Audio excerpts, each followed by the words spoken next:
Tiyak na maraming makaka-relate sa topic ng ating devotion ngayong araw na ito. Usapang utang kasi tayo ngayon sa pagpapatuloy ng ating series na Honoring God with Your Money. Usapang utang! Yun na nga. Nangyari na ba sa iyong nagipit ka?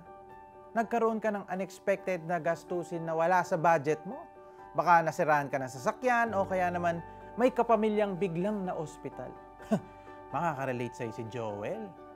Dahil kulang ang ipon, wala siyang choice kundi mangutang. His office mate suggested, manghiram ka sa kakilala ko na nagpapa 5-6. Mataas man ang interes pero at least makukuha mo agad ang pera. He was tempted to do this, but he paused to think. He went to the Lord asking for wisdom. While considering this option to borrow from a loan shark, nalaman niya na labag pala sa batas ng Pilipinas ang 5-6 lending practice ayon sa Lending Company Regulation Act of 2007 and the Truth in Lending Act.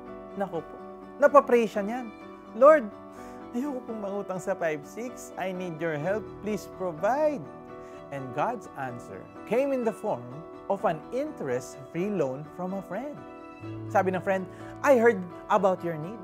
Tanggapin mo ito. Pay when you are able. Sabi niya kay Joel, sabay abot ng sobre.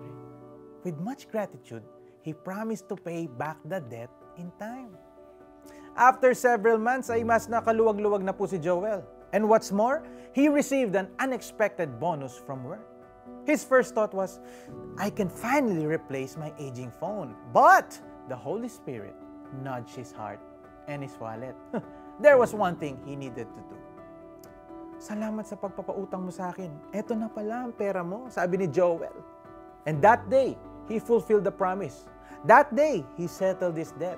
And that day, he honored God by doing the right thing. Pray po tayo. Dear God, you are a righteous God who wants us to treat others fairly. Help me to honor you by returning what I borrowed or paying my debts. In Jesus' name I pray, Amen. Kapatid, may utang ka ba? Planuhin kung paano mo ito mababayaran o paano mo mababayaran ang pinagkautangan mo. May hiniram ka ba?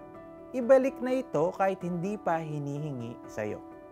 Ano mang hiramin ng taong masama, hindi na ibabalik sa kanyang kapwa. Ngunit ang matuwid na puso'y dakila, ang palad ay bukas at may pang-unawa. Awit 37:21.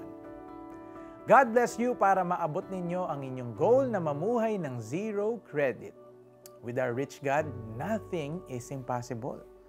Pero gaya ng sabi ng devotion natin ngayon, let us pay our debts. So, see you tomorrow for the last part of our series, Honoring God with Your Money.